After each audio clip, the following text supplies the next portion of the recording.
Welcome to CAN, Caribbean Affiliate News. My name is Siobhan Gobin. The segment of the news is sponsored by Total Caribbean Network. Here are the stories that we're following today, September 19, 2013. 20 of the 96 cases listed for hearing in the October assizes are homicide matters. 52 of the matters were traversed from the June assizes, and of the 20 homicide cases, 2 are for manslaughter and 2 is for causing death by dangerous driving. But under the law, they are described as homicide matters, said an official from the court. Among the murder cases scheduled for trial is a double murder which took place in May 2010. Steve Gurry is allegedly to behead Clyde Greenidge, a farmer proprietor of Birch Grove, St. Andrew, and Christopher Stafford, a laborer of Byland, St. Andrew, on the 3rd of May 2010, also in St. Andrew. Besides a significant amount of sexual-related offenses which range from rape to indecent assault, there are also matters relating to stealing, robbery and violence, forgery and fraud. The new law year opened on Tuesday with members of the profession attending a church service at the Methodist Church in St. George, which was followed by the traditional procession to the yard of the Supreme Court, where the Guard of Honor was inspected, and then an address by the Chief Justice, which was simultaneously broadcast throughout the OECS. Guyana's Minister of Culture, Youth and Sport, Dr. Frank Anthony, has said that the world must understand that the slave trade and the atrocities committed during the 400 years of slavery are indeed crimes against humanity. He made the statement during his presentation at the Regional Conference on Reparations held in St. Vincent and the Grenadines. Anthony stated that the argument that such crimes were legal under the then European law is no longer valid under international jurisprudence. He expressed Guyana's commitment to the cause of reparations and said the country was prepared to join with the rest of the Caribbean in representing this case to the world at large. Representatives of governments, civil society, academia, and individuals fighting the cause of reparations for native genocide and slavery met from September 15 to the 17th for the first major event on reparations following the 34th Conference of the Heads of Government of the Caribbean in Trinidad and Tobago in July. At the summit, heads of government agreed to the establishment of a National Reparations Committee in each member state, with the chair of each committee sitting on a CARICOM Reparations Commission. The heads of government of Barbados, St. Vincent and the Grenadines, Haiti, Guyana, Suriname, and Trinidad and Tobago were identified to provide political oversight. He observed that while the multilateral democratic process is time-consuming, he says if we allow time to consume us without concrete actions, then another 175 years can slip by. So it is important that we set a timetable for action. The establishment of the Regional Reparation Commission must be the catalyst to catapult us closer to our goal, he added. Anthony urged the establishment of specialized committees in history, economics, diplomacy, public education, and fundraising, observing that it would be difficult to advance this important work on volunteerism alone. He noted the need to make speedy progress through paying full-time persons to pursue this claim with the tenaciousness and resoluteness that it deserves.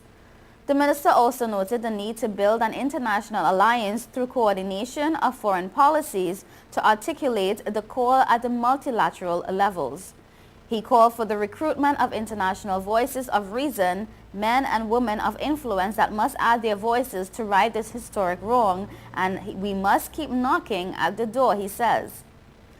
The Abolition Act of August 1833 eradicated enslavement throughout the British Empire from August 1, 1834. From this date, there was a 6-year period of apprenticeship for field labor, during which time they worked for their masters for a fixed number of hours each week. This status of semi-slavery ended in 1838, 2 years earlier than provided for in the Act. The planters of British Guiana were generously compensated for the 84,915 Africans who were now free. The emancipated Africans received no compensation for their years of labor. In the news from Haiti, Haiti's Minister for Women's Affairs said on Wednesday lawyers at her office were actively working on the case of an 18-year-old woman allegedly raped over the past weekend by a Sri Lankan UN soldier in the Caribbean country to ensure that proper punishment is applied to deter other potential rapists. Marie Yannick Mazzilli said her office will do all it is in its power to make sure that sanctions are applied against the incriminated UN soldier, while expressing disappointment regarding several other rape cases involving UN troops that went unpunished. We are ready to go as far as possible to make sure the perpetrator of such an awful crime is punished, Mazzilli says. Mazzilli, a longtime women's rights activist turned minister, said a team at her office has collected information about a case of sexual violence perpetrated on Saturday by a UN soldier from Sri Lanka against an 18-year-old woman near the southern town of Leogan. Our team is deepening the investigation on the ground to document the case and to assist the victim and her family, she says. According to sources close to the investigation, the 18-year-old woman was pulled over on Saturday by a UN soldier of the Sri Lankan contingent, which is part of the UN peacekeeping mission deployed to Haiti in 2004 to stabilize the country, following the departure for exile in February the same year of then-President Jean-Bertrand Aristide. The UN mission also announced that an inquiry into the alleged rape case was underway. UN soldiers have been blamed for a series of rapes in the country since their deployments, but many complain that UN authorities and relevant member countries have failed to make appropriate measures to punish soldiers responsible for sexual violence against Haitian girls and boys. You are watching Caribbean Affiliate News. We will be right back.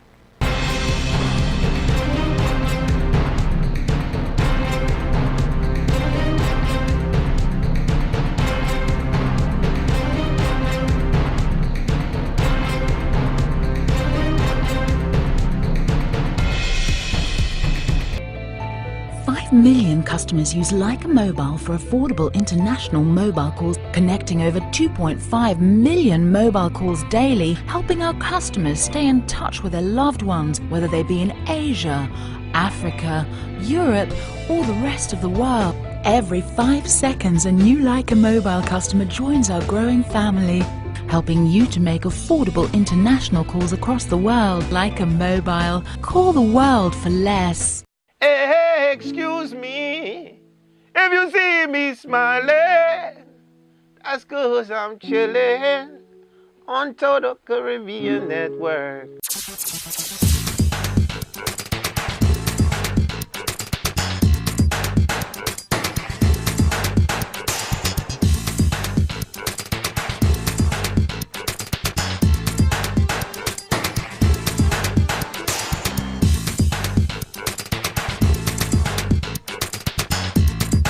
It's your boy Wyclef Jean, man, and I'm chillin', man. Total Caribbean Network. Man, I love their style. Whoa, whoa, whoa, whoa, whoa, whoa.